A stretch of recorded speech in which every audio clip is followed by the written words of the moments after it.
Hello दोस्तों, welcome back to my channel. दोस्तों, आज हम लोग पढ़ेंगे हिंदी साहित्य के कुछ महत्वपूर्ण क्वेश्चन। इसके पहले की 2 वीडियो हम पहले अपलोड कर चुके हैं। उस वीडियो को देखने के लिए प्लेलिस्ट में आप जाइए या फिर डिस्क्रिप्शन में उसका लिंक हम दे देंगे, वहाँ से आप देख सकते हैं। तो चलिए दोस्तों, हम लोग ज़्यादा टाइम को वेस्ट न करते हुए सीधा क्वेश्चन पे आते हैं। हम लोग के सामने जो पहला क्वेश्चन है, बहुत ही महत्वपूर्ण क्वेश्चन है। नवगीत का नामोल्लेख सर्वप्रथम किसने और कब किया? दोस्तों, छोटा छोटा क्वेश्चन आज हम लोग डिस्कस करेंगे। शॉर्ट क्वेश्चन जो कि हम लोग के एग्ज़ाम की दृष्टि से बहुत ही इंपॉर्टेंट क्वेश्चन माने जाते हैं। आज हम लोग उस क्वेश्चन पर चर्चा करेंगे। तो हम लोग सिंपली चलते हैं पहले क्वेश्चन की तरफ बढ़ते हैं और देखते हैं नवगीत का नामोल्लेख सर्वप्रथम किसने किया। ठीक है, इसके उत्तर को हम लोग देखते हैं। तो नवगीत का नामोल्लेख सर्वप्रथम श्री राजेंद्र प्रसाद सिंह ने सन 1958 ईस्वी में गीतांगिनी में किया था। यानी क्वेश्चन हमसे पूछ रहा है कि नवगीत का नामोल्लेख सर्वप्रथम किसने और कब किया।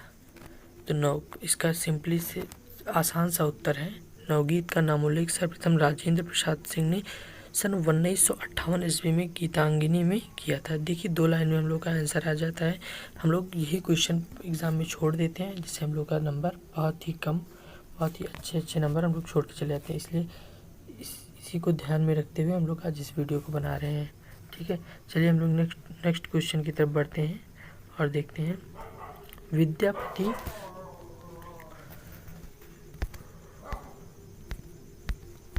विद्यापति किस राजा के दरबार में थे? यानी जो विद्यापति थे वो किस राजा के दरबार में थे? तो इसके भी सामने हम लोग देख चुके हैं। इसका आंसर हम लोग एक लाइन में दे सकते हैं, विद्यापति किस राजा के दरबार में थे। तो इसका आंसर हम लोग मात्र एक लाइन में दे देंगे, विद्यापति राजा शिव सिंह के दरबार में थे। देखिए, कितना कम शब्दों में हम लोग आंसर को डिस्कस कर रहे हैं। और आप लोग कापी कलम लेके बैठिए और एक क्वेश्चन को नोट करिए, बहुत ही इंपॉर्टेंट क्वेश्चन है। विद्यापति राजा शिव सिंह के दरबार में थे। अगले क्वेश्चन की तरफ हम लोग बढ़ते हैं। विद्यापति को अभिनव जयदेव की उपाधि किसने और क्यों दी? यानी विद्यापति जो थे उनको अभिनव जयदेव की उपाधि किसने और क्यों दी? इस क्वेश्चन को हम लोग डिस्कस करेंगे। ये क्वेश्चन हम लोग थोड़ा लंबा है, बट इस क्वेश्चन को भी हम लोग डिस्कस करेंगे। ये क्वेश्चन हमारा कह रहा है कि विद्यापति को अभिनव जयदेव की उपाधि राजा शिव सिंह ने प्रदान की। यानी विद्यापति जी को जो अभिनव जयदेव की उपाधि थी वो राजा शिव सिंह जी ने प्रदान की, क्योंकि विद्यापति राजा शिव सिंह को यवनेश्वर से मुक्त कराने के लिए दिल्ली गए। यानी जो राजा शिव सिंह थे उन्हें मुक्त कराने के लिए यवनेश्वर से दिल्ली गए और वहाँ सुल्तान को प्रसन्न कर उन्हें दिल्ली से वापस ले आए। यानी सुल्तान को वो प्रसन्न करके राजा को दिल्ली से वापस ले आए। राजा शिव सिंह जब सिंहासन पर बैठे तो प्रसन्न होकर विपसी ग्राम विद्यापति को दान में दिया और अभिनव जयदेव की उपाधि भी प्रदान की। यानी इस क्वेश्चन से हम लोग देखते हैं कि जो विद्यापति थे वो राजा को दिल्ली से वापस लेकर आए। उससे राजा प्रसन्न होकर और विद्यापति जी को विपसी ग्राम को दान में दे दिया। ठीक है, हम लोग इसी क्वेश्चन को डिस्कस करते हैं। सिंपली आगे बढ़ते हैं। विद्यापति के प्रमुख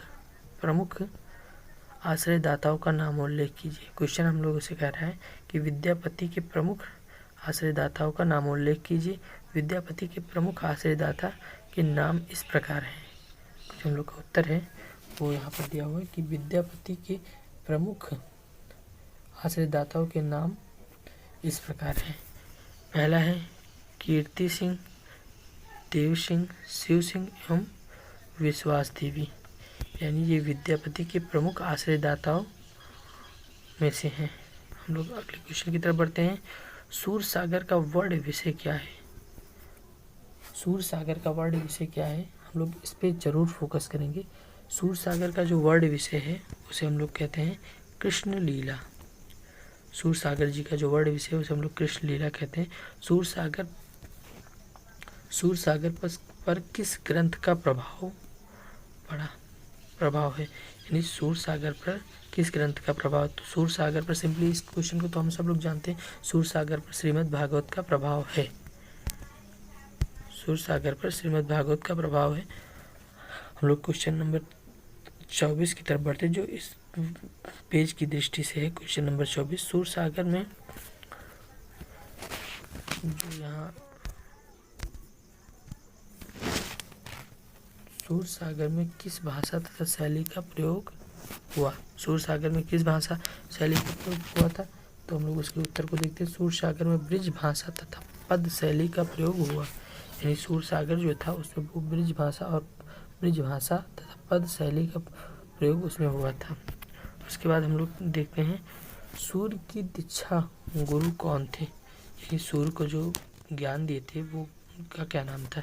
सूर्य की दीक्षा गुरु, इस क्वेश्चन को भी हम लोग पढ़ चुके हैं, वल्लभाचार्य जी थे। सूर्य के जो दीक्षा गुरु थे वो वल्लभाचार्य जी थे। ठीक है, सूर्य के जो दीक्षा गुरु थे वो वल्लभाचार्य जी थे। हम लोग अगले क्वेश्चन की तरफ पढ़ते हैं। सूर्य की किन रचनाओं को प्रामाणिकता संदिग्ध है, यानी सूर्य की जो रचनाएं हैं वो की कौन सी ऐसी रचनाएं जिसमें प्रामाणिकता संदिग्ध है। ठीक है, इसके उत्तर को हम लोग देते हैं। सुरसा रावली और साहित्य लहरी, ये जो दो रचनाएं हैं ये प्रामाणिकता संदिग्ध है। ठीक है, उसके बाद में हम लोग नेक्स्ट क्वेश्चन की तरफ बढ़ते हैं। सूर भक्ति काल की किस शाखा के प्रतिनिधि कवि हैं। सूर भक्ति काल के किस शाखा के प्रतिनिधि कवि हैं, तो सगुण धारा की कृष्ण सही शाखा के, यानी सूर भक्ति काल के सगुण धारा के कृष्ण सही शाखा के प्रतिनिधि कवि हैं। हम लोग नेक्स्ट क्वेश्चन की तरफ बढ़ते हैं। नेक्स्ट, और ये हम इस वीडियो का हम लोग का ये अंतिम क्वेश्चन है। तो हम लोग का अंतिम क्वेश्चन है, सूर्य की भक्ति किस प्रकार की है, यानी सूर्य की जो भक्ति है वो किस प्रकार की है, सख्य भाव की प्रकार की है। यानी जो सूर्य की भक्ति है वो सख्य भाव प्रकार की है। उम्मीद करते हैं वीडियो आपको समझ में आई होगी, और वीडियो में अगर आप लोगों को कुछ नहीं समझ में आए तो कमेंट करिए, हम उस पर सुधार करेंगे। और अगर वीडियो अच्छी लगी हो तो वीडियो को लाइक करें। इसी प्रकार नॉलेज भरी वीडियो पाने के लिए और बीए की पूरी तैयारी करने के लिए हमारे चैनल को सब्सक्राइब करिए। तब तक के लिए जय हिंद।